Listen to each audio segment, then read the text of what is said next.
Hello, Cancer! It's umomgtarot, and this is your Someone Secretly Attracted to You tarot card reading. So we're going to start with the astrology reading cards as per norm, and then we're going to go ahead and look at the tarot and figure out what's going on with this person that's attracted to you or people. Here we go. I'm shuffling away at the astrology reading cards, and here's your first card. Scorpio. The energy is intense, masterful, thoughtful, and magnetically charming, but also secretive and possessive. How do you feel? How you feeling about Scorpio, your fellow water sign?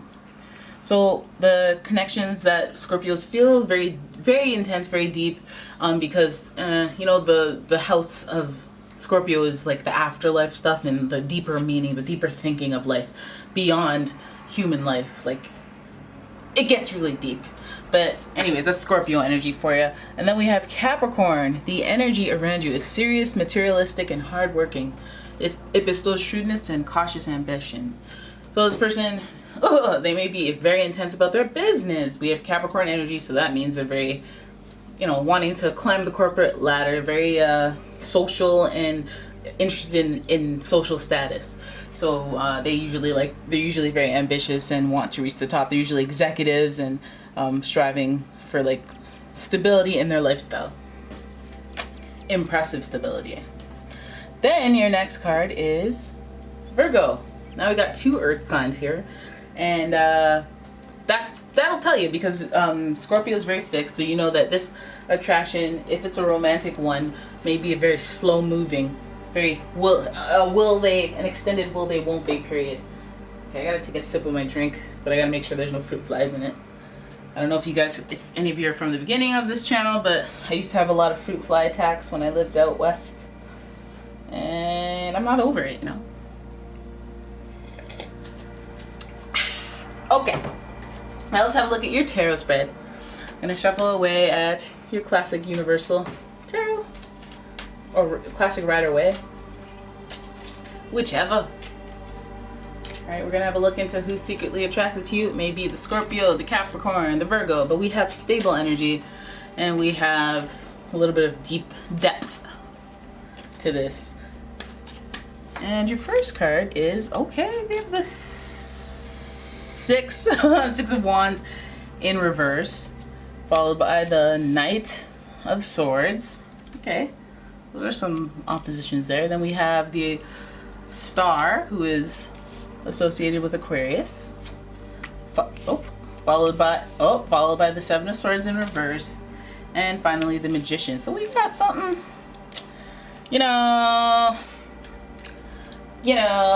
how do I break it to you guys? This person that's attracted to you, it doesn't seem like they're very much of a winner.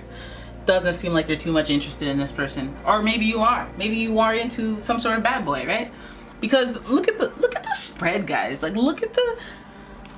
Listen, you may be seeking attention, you may be wondering who's attracted to you, but when you find out who it is, you're gonna be like, ugh, right? Victory in the fact that you know who, or you have a feeling who, and this is a validation, but it's not quite the victory you're expecting. It's kind of in reverse, because it's like not a celebratory victory. It's like, oh, it's them. Oh, okay, but yeah. All right, and you know it's them because with that Scorpio intensity, they feel like they're connected to you. They feel like they have the spiritual bond to you, but they may lack some tact to them. They may not be able to read the room, sense the temperature of the relationship, if you will, if you want to call it that, because they're hot-headed, because they're reactive, because they're explosive, and because they're, young buck with that thinks they're invincible, and they're the meat, they're the bouncer at the club, they're the hot-headed.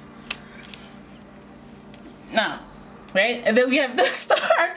We got the Star. So this normally is like, all is well. This person's calm and standing in their own uniqueness and loving life and being easy about it. They're not being like, look, I'm unique. Look at me. Look at me. They're like chilling in their uniqueness. Now the Star is positive. I feel like that's a positive thing. Right? Anybody who can live their truth is doing something for the world just by expressing that, inspiring others. But then we have all this other energy around it. We have the always fighting swords guy, the Knight. Then we have deception with this guy, Seven of Swords.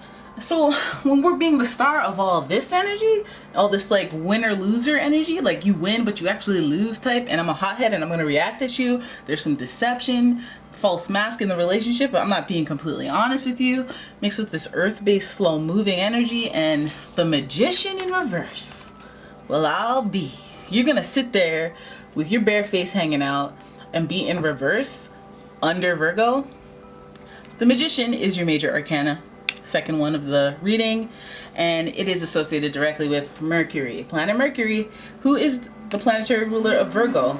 And so when the communication happens, it makes me feel like this person, the way that they communicate is dragging things out, or this person that you're attracted to, they're attracted to you, you could be attracted to them, but they may be stringing you along, you know, trying to play off of that historical connection that you have. We have history though.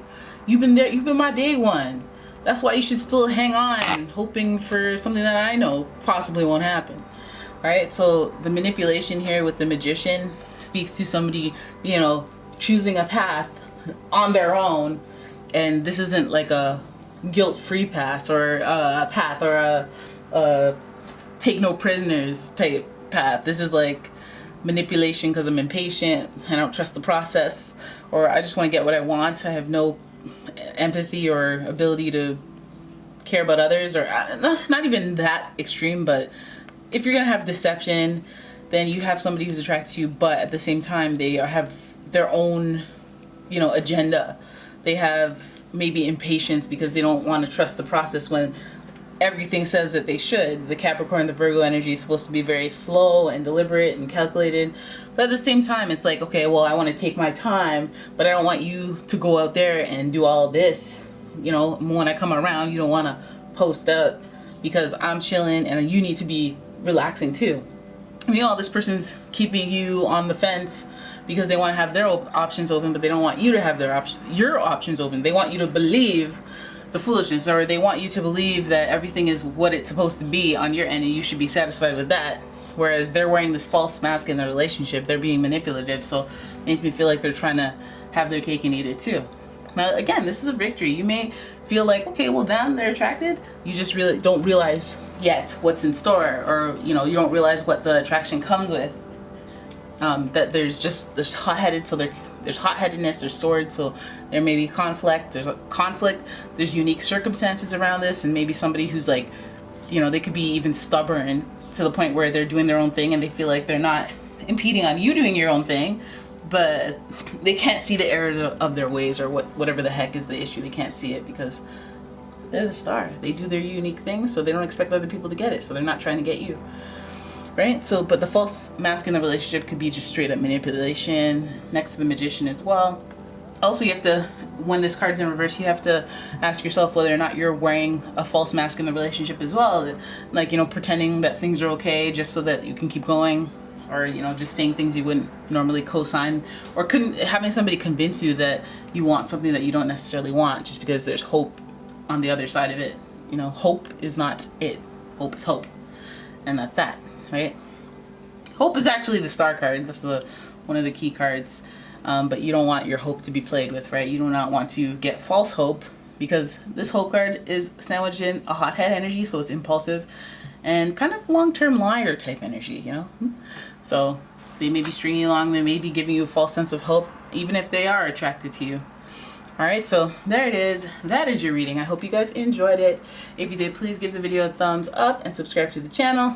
And if you'd like an in-depth reading, please check out the link in the description for personal readings, a link to my website. See, I was supposed to end! Oh, I can't even do it! Alright, so thank you so much for watching, guys. I'll see you in the next one. Bye-bye.